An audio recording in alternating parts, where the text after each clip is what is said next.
Olá, sejam bem-vindos e bem-vindas a mais um vídeo. Continuamos aqui na terceira parte, na resposta às vossas questões do Instagram e do YouTube. Eu dediquei um vídeo extra a uma única questão que foi colocada no YouTube, da Rita Carvalho, porque eu acho que é um conteúdo que tem desenvolvimento suficiente para um único vídeo. E a Rita pergunta: Olá João, adoro, tem muita luz. Como conseguiu perdoar? Eu queria perdoar o meu passado, mas não consigo. Beijinhos.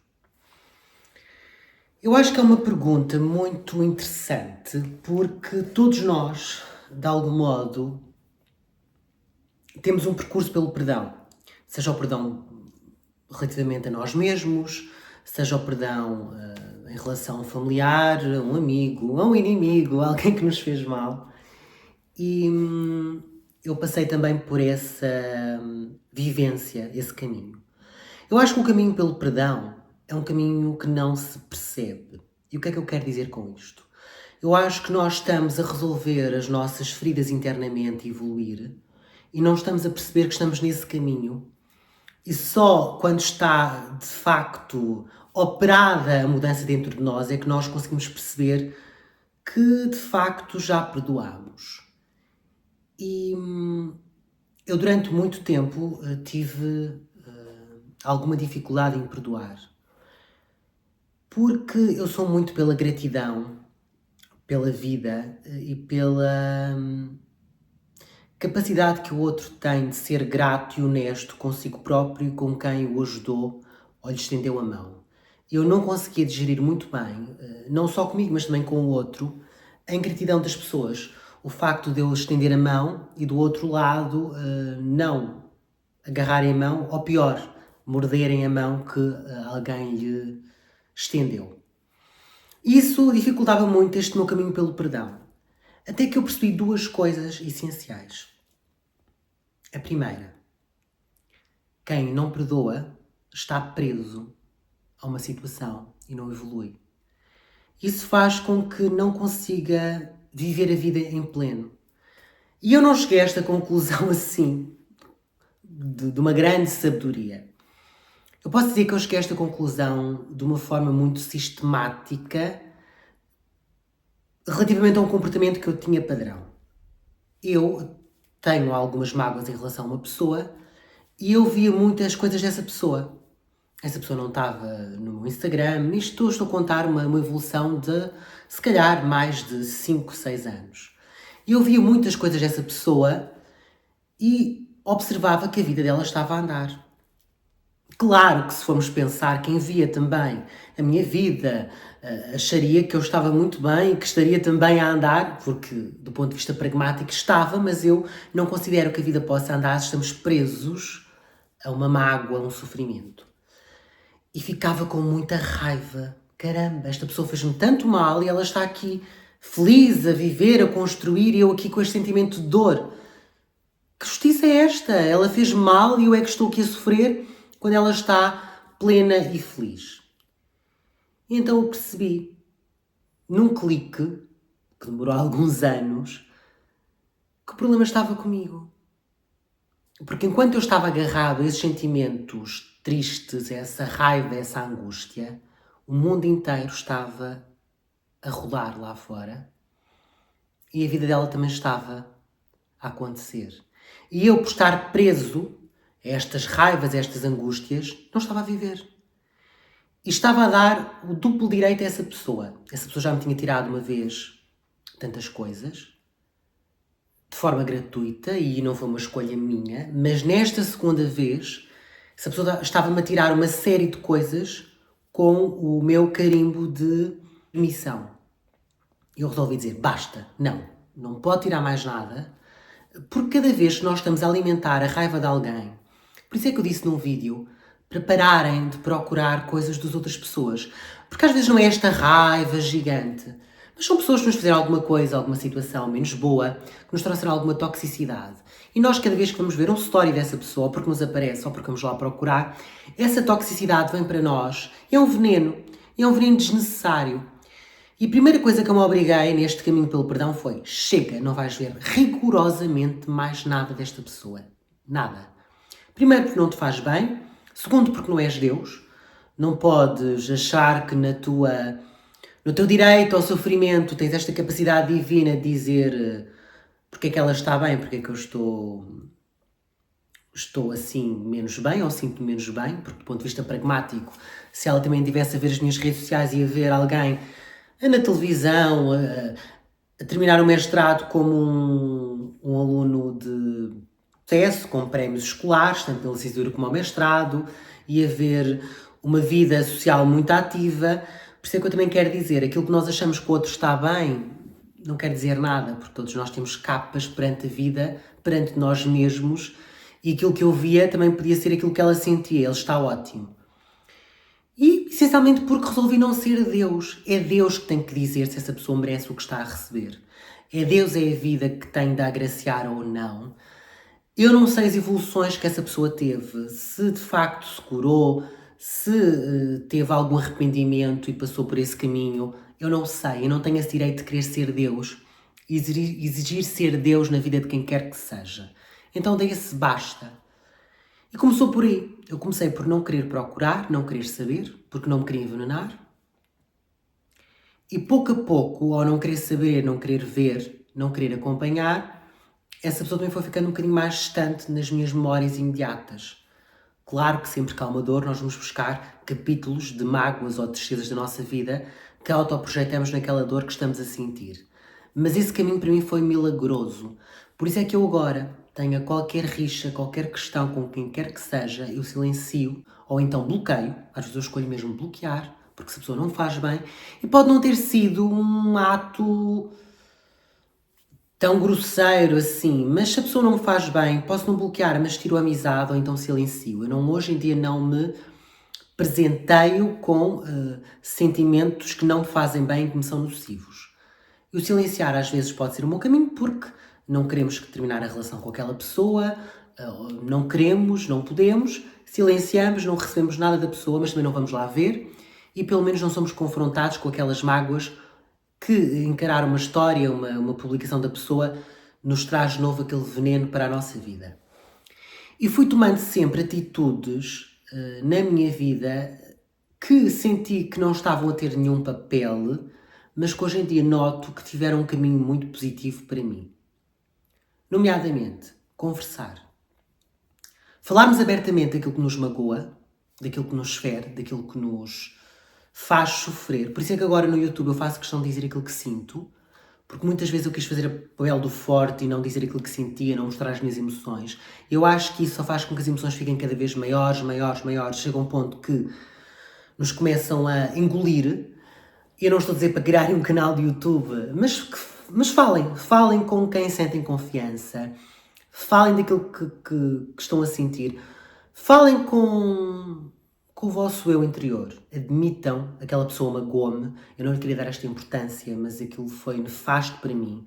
Porque às vezes nós não admitimos as dores ao nosso coração e também não conseguimos admitir perante o outro.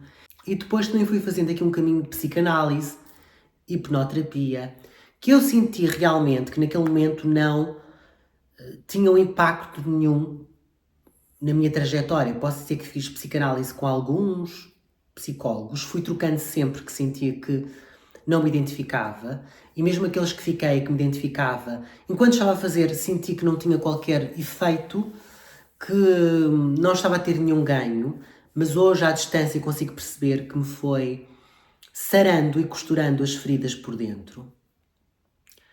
A hipnoterapia, apesar de eu não ter conseguido entrar num estágio muito avançado de hipnose, eu consegui perceber alguns bloqueios. Eu posso dar um exemplo muito concreto. Eu sonhava durante anos, e foi um sonho muito recorrente, com uma casa, que o engraçado é que essa casa é muito parecida com o terraço que eu tenho aqui em cima, na minha suíte principal, em que eu estava muito nervoso. Estou a contar o meu sonho, que eu estava muito nervoso, muito perturbado na cama, e vi um animal a sair e a voar, a saltar pela varanda, pelo terraço, e eu ia atrás, a correr desesperado, porque estava a fugir de mim esse animal, e eu olhava para o horizonte e ele caía, desaparecia, e acordava com aquela sensação de angústia, de perda, e também com aquela sensação da queda, porque eu saltava junto com o animal atrás dele e não o conseguia agarrar e depois perdia-o de vista do horizonte. E este sonho foi um sonho que me acompanhou durante décadas, posso dizer, e que me acordava sempre com muita angústia. E numa sessão de hipnoterapia eu fui buscar esse sonho. E depois, passado algumas sessões, o psicólogo pediu-me para fazer um exercício muito simples em que eu tinha que dar uma palavra, inclusive ofensas, a pessoas, a histórias, e ele perguntou-me: se fosse escrever esta pessoa X, que palavra lhe daria? E eu disse, assim no ímpeto, sem pensar. E no fim ele diz-me: já percebeu como é engraçado? Eu, engraçado o quê? O animal que sonha e que voa e que salta da varanda e que o João vai atrás é o animal, o nome que deu a esta pessoa. Engraçado ou não, curioso ou não, desde esse dia em que eu fiz esta ligação, que eu percebi que tinha ali um fundo, aquele sonho tinha um propósito, metafórico ou não, tinha um propósito. Desde esse dia eu nunca mais sonhei este sonho. Eu nunca mais senti aquela angústia da perda, do ir atrás, do cair no buraco sem fim.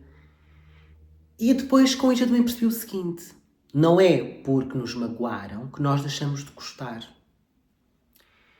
E ao perceber todas estas nuances de sentimentos, perdoei-me, porque eu também me culpava como é que eu posso gostar de alguém que me magoou, mas uma coisa não invalida a outra.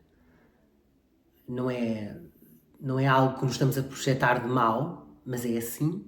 Não é porque alguém nos faz mal que nós deixamos de gostar. É uma coisa menos boa se nós, apesar de nos fazer mal, continuarmos a insistir nas relações, mas aqui não é o caso. E aceitei esse gostar, porque não somos máquinas, não somos botões que desligamos, capítulos da nossa vida.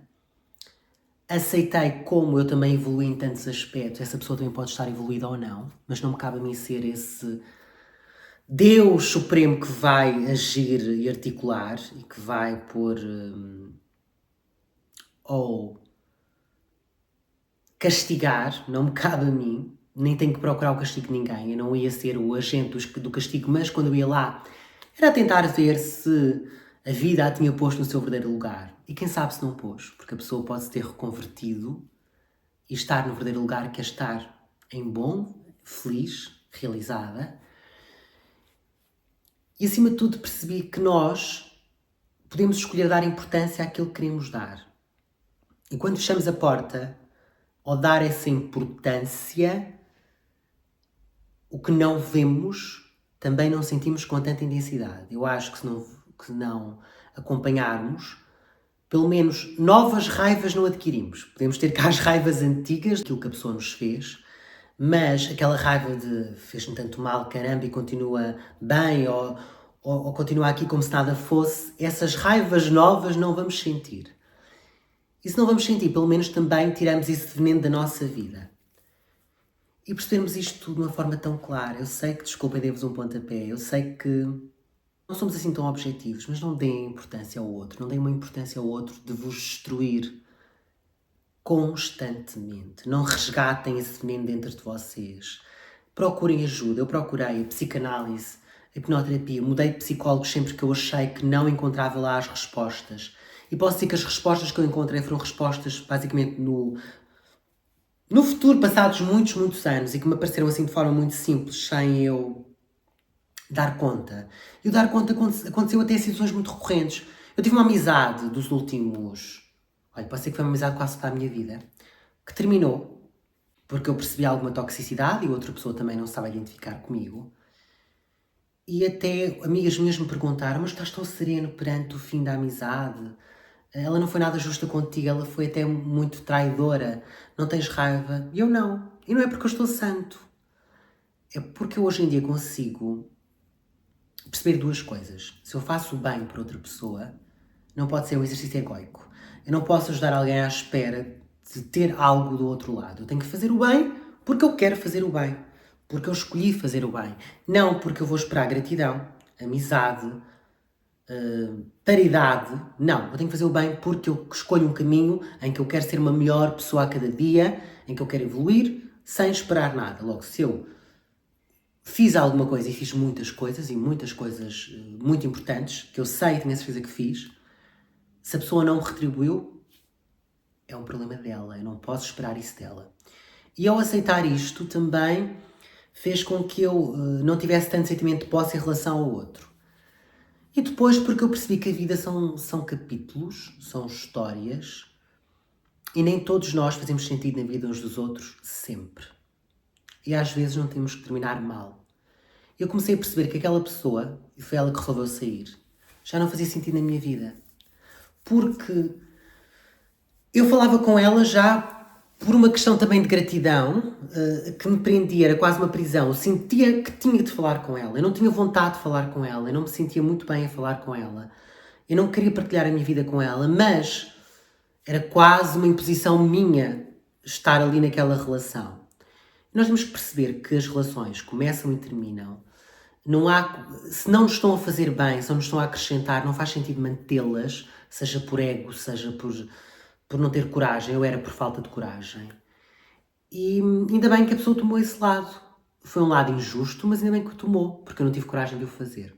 Se podia ter terminado de outra forma, no sentido de, olhem, vamos aqui dar um tempo, já não quero conversar tanto, agora estou muito mais ocupada, dar uma desculpa qualquer para não estarmos a falar ali constantemente e deixando a coisa esfriar. Mas terminar, e eu não tinha essa coragem. Hoje acho que nós temos mesmo de ter a coragem. Há relações que não nos alimentam e nos fazem bem sempre. Seja porque mudamos, seja porque temos outros contextos de vida, até mesmo porque temos um casamento, que não é o caso, porque a pessoa era casada. E eu, ao aceitar isto tudo, que já não estamos em fases de vida iguais, que a forma como ela vê a amizade não me preenche, muito pelo contrário, acho muito infantilizada, muito possessiva, e não fazia sentido eu estar na vida dela, nela, na minha. Se a pessoa podia ter agido de forma correta, podia, mas é um problema dela. Ela vai ter o seu estágio de desenvolvimento ou não, e se não tiver, eu acredito que a vida é cíclica e é kármica, e nós recebemos tudo aquilo que emanamos. E eu já recebi também coisas menos boas, porque eu também fui uma pessoa menos boa na vida de outras pessoas. Todos nós temos esses traços. Eu não sou nenhum santo, nem intenciono sê-lo. Quero é ter sempre a noção daquilo que eu fiz de bem e de mal para conseguir resolver e nortear. E ao perceber que todos nós somos feitos da mesma carne, ninguém é melhor do que ninguém, todos nós podemos errar, perceber também que eu tenho os meus erros. Se eu quero o meu perdão, se eu quero que o outro me perdoe, eu também tenho que exercer esse perdão em mim. E ao relativizarmos isto tudo, ao normalizarmos o erro, começamos a perceber, talvez, que tudo fica mais leve. Falo em relação ao bullying. Eu durante muitos anos tive mágoas porque fui uma criança que foi maltratada por outras crianças. E tinha raiva, mas tinha mesmo raiva. Como é que alguém não pode ter raiva quando nos fazem tanto mal e gratuito? Fazem-nos mal porque somos apenas diferentes. Uma coisa é eu fazer mal a alguém porque me fez mal a mim e é uma resposta. Agora outra coisa é fazer mal a alguém porque existe. Única e simplesmente porque existe. E eu, como é que eu perdoei? Porque percebi que eram crianças. Tão simples quanto isto. E crianças não podem ser culpadas a vida inteira pelos seus atos. E há crianças cruéis, como eu também fui cruel certamente com outras crianças, porque o fui, todos nós fomos. E eu acho que grande parte do perdão é a relativização. É colocar um bocadinho a pele no lugar do outro e pensar o que é que eu faria naquelas circunstâncias, o que é que eu faria sendo uma pessoa com aquelas vivências, nascendo naquele meio, tendo estes pais, tendo estes avós, tendo este contexto. Será que eu agiria de forma diferente? Se calhar sim. Mas ao tentar perceber que o outro tem os seus próprios contextos, e com isto não quer dizer que eu tenha de perdoar e que tenha de continuar a pessoa na minha vida. Não. Eu posso perdoar, mas querer tirar. Eu tenho tirado. Se a pessoa não faz sentido, tenho uma conversa e pode ser uma coisa que vamos deixando esfriar. Quando eu falo tirar da nossa vida, não é dizer, olha, uma carta, uma missiva infantil, já não quero ser teu amigo. E a cruzinha no não. Tirar da nossa vida é muito simples. Nós podemos deixar de começar a falar menos, cada vez menos, cada vez menos, cada vez menos, até que deixamos mesmo de falar. Podemos ir recusando alguns convites e deixar a coisa esfriando se não tivermos a coragem para dizer na cara que queremos cortar aquela relação, que nem sempre eu tenho essa coragem, ou não quero. Não quero porque ter essa conversa vai trazer guerras, vai trazer discussão. E às vezes basta deixar a coisa esfriar e com o tempo vai-se diluindo. Porque o perdão não é manter as pessoas na nossa vida. Acho que temos cada vez mais de ser adultos e saber escolher quem pode e quem não pode ficar. Eu posso dizer que tenho grupos onde eu estou, mas estão silenciados e eu não vejo aquilo que dizem. Eu não tive coragem para sair porque são pessoas que me fazem sentido, ou porque eu tenho alguma gratidão, ou porque eu não tenho coragem, ponto final, não vou argumentar, não tenho coragem, nós não temos de fazer coisas que não temos capacidade de as fazer, temos de aceitar que a evolução tem escadas, e não saio por falta de coragem, por não poder, por não conseguir, mas silencio e não vejo. Isso faz-me um bem incrível, porque pouco a pouco cada vez se vai tornando mais distante dentro do meu coração essas situações. E o resto é procurarem mesmo a meditação, a psicanálise, a hipnoterapia. Também fez há pouco tempo uma sessão de constelação familiar, custou muito. Acho que vocês têm que pesquisar muito e perceber aquilo que vos faz bem. Eu acho que o termo correto é este, mas se não for, depois eu deixo aqui no descritivo.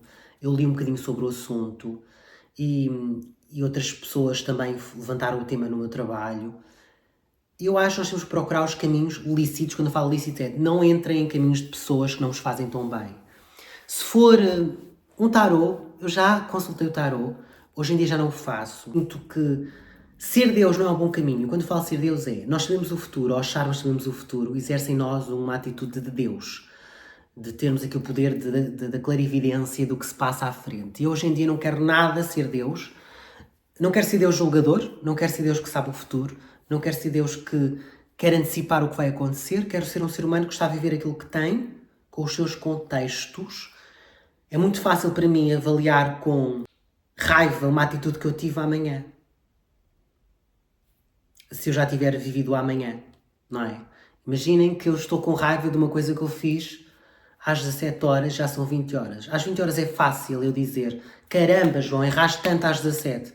Mas eu às 20 horas sabia de coisas que não sabia às 17. O que eu quero dizer com isto é, não se julguem, não se critiquem por atitudes que vocês tiveram no passado, porque vocês não eram a mesma pessoa. Eu não posso estar a julgar uma atitude do passado com base num conhecimento que eu tenho de futuro, com base na evolução que eu tenho de futuro.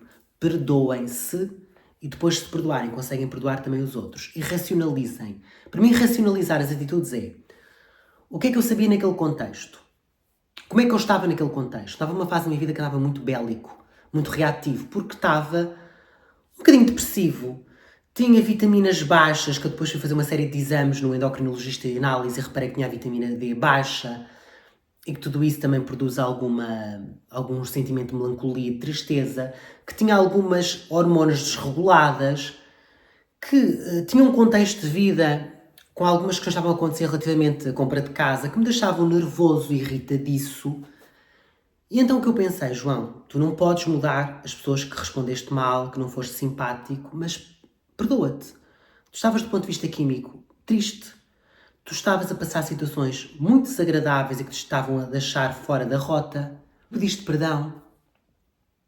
Se as pessoas perdoaram, não sabes, mas tu pediste perdão. Agora o que vais fazer é limpar o teu caminho para mostrar a essas pessoas que não és aquele ser irritadiço e em bomba relógio que estavas. E tem sido esse caminho que eu tenho feito no trabalho. E as pessoas começaram a perceber e agora já sabem e já perceberam claramente que aquele João reativo era um João fruto de um contexto e que o verdadeiro João é este. Deixem o tempo operar, evoluir-vos, evoluir o vosso redor e não vos culpem nunca por decisões de contextos que vocês não sabiam. É muito fácil avaliar e serem rigorosos com vocês e com os outros depois de já vivenciarem uma atitude e saberem que eu ao entrar naquela estrada vou ter um buraco em que vou cair. Assim é muito fácil dizer, caramba, porque é que eu fui por aquela estrada? Eu não sabia que tinha um buraco. Se eu não sabia que tinha um buraco, eu fui à procura e caí. O que eu quero dizer com isto é, exerçam o auto-perdão, perdoem os outros, racionalizem as vossas atitudes, compreendam as vossas atitudes e as dos outros, percebam-se a algum contexto. Pode não haver, há pessoas que são más porque são más. Eu não acredito tanto nisso, mas na literatura é possível ver pessoas com traços de psicopatia, que têm um mau caráter, não é? Eu acho que todos nós temos atitudes boas e menos boas. E como nós também somos bons e maus, E às vezes somos mauzinhos com as pessoas que nos são mais próximas e que amamos mais.